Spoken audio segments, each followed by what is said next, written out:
Hello guys, welcome to Tech Tricks tutorial.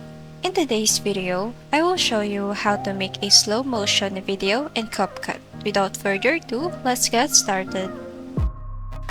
Now here I have my video. Now click on that and click the speed option.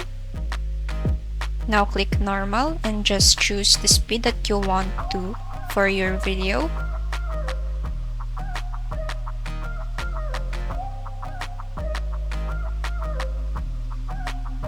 Now after that, duplicate your clip.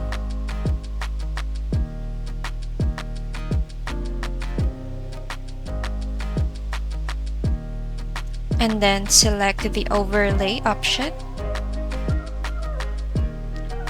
Now drag it all the way, same as your first video.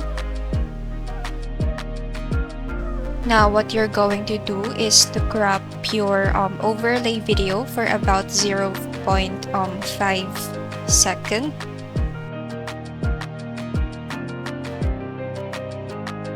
Now go to your overlay and change this spice for about 30.